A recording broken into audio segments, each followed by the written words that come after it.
Ah, de francs CFA. Ben, j'ai dit le montant, mais je ne peux pas commenter parce que c'est encore au tribunal de grande instance, là derrière. C'est derrière. Allez demander le magistrat qui est spécial. Monsieur Chris Bébé. Voilà, je suis Monsieur Chris Bébé, du journal Le Nouvel Observateur, correspondant permanent de Congo Page, un journal qui est en ligne, le journal en ligne. Donc j'ai deux questions, Monsieur le Président. L'opposition congolaise, ou tout au moins quelques opposants, vont se retrouver à Kikala le 11 avril, dans quelques jours, dans 4 jours. Est-ce que vous allez y participer? C'est la première question. La deuxième question, vos défis à relever sont, nous les connaissons, il y en a au moins plus d'une dizaine. Quel est le défi qui vous tient à cœur et pourquoi? Merci. Merci, monsieur.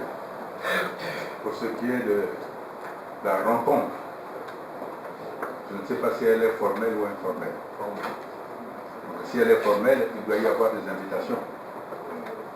Donc jusqu'à présent, je n'ai pas reçu des invitations, ni le président de la fédération du CDLC, du POUL, ne m'a pas fait part qu'il avait reçu une invitation pour participer à cette réunion.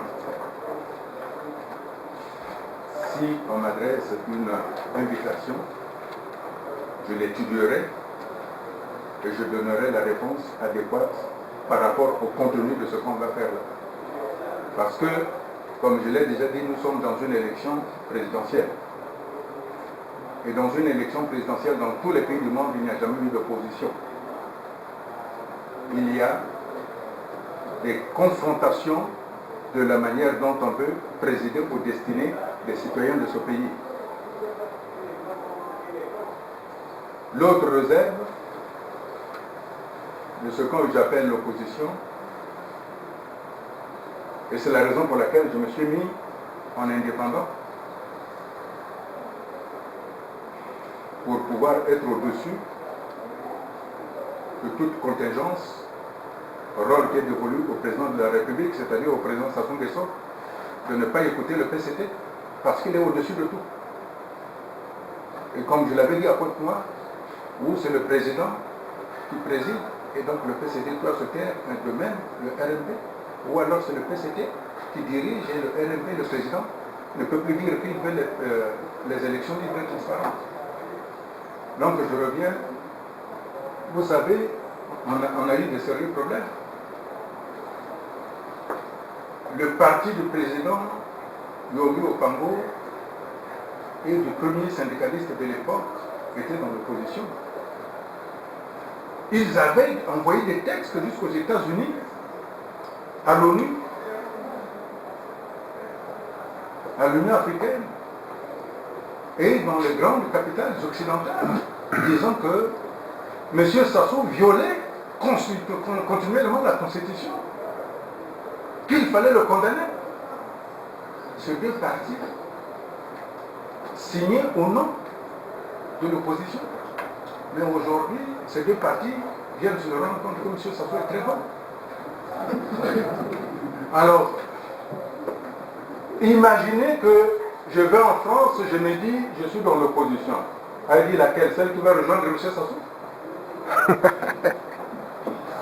Alors, il y a un problème dans cette question-là. Les amis de l'opposition sont venus me voir à la résidence. Je leur ai dit, clarifions d'abord les choses. Clarifions les choses. Donc, et d'autant plus que la plupart de ceux qui sont aujourd'hui opposés, ce sont les gens qui ont aidé M. Sassou à vivre le pays. Alors, mais si on m'envoie une invitation, je vais l'examiner de fond en comble et je répondrai. L'autre question c'était... C'était parmi vos défis à relever, quel est celui qui vous tient à cœur? Et pourquoi? Vous savez, un peuple qui a faim ne peut pas travailler. Un individu qui ne mange pas il n'a pas de force, il est sujet aux maladies. Alors le premier défi qui me tient vraiment à cœur, c'est de donner à manger aux Congolais.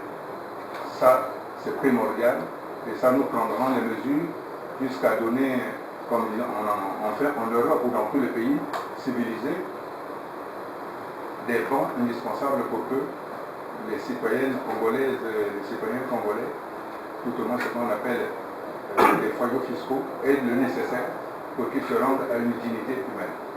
Voilà, je veux vraiment d'abord, ça fait partie de notre priorité, donner à manger aux Congolais et aux Congolais.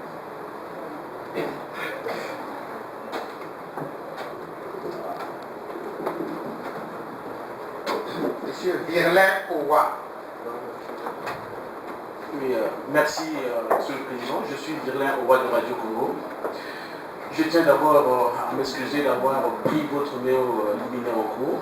Je suis arrivé légèrement en retard. Mais à vous entendre parler, j'ai cru comprendre que vous vous attaquez à la gestion du pays. Alors, en 2004, le président de la République a donné le coup d'envoi d'un vaste programme de reconstruction du Congo, à savoir la municipalisation artillerie. Ça a commencé à Pointe-Noire, nous sommes allés à Mufondo, Dolizy, et nous en sommes à Brazzaville aujourd'hui. J'aimerais avoir l'avis de Modeste Bokadia, que vous êtes, au sujet de cette politique de municipalisation artillerie. Enfin, dernière question, vous êtes candidat à la présidentielle de juillet prochain, et nous en sommes, je crois, à la 12e ou 13e candidature.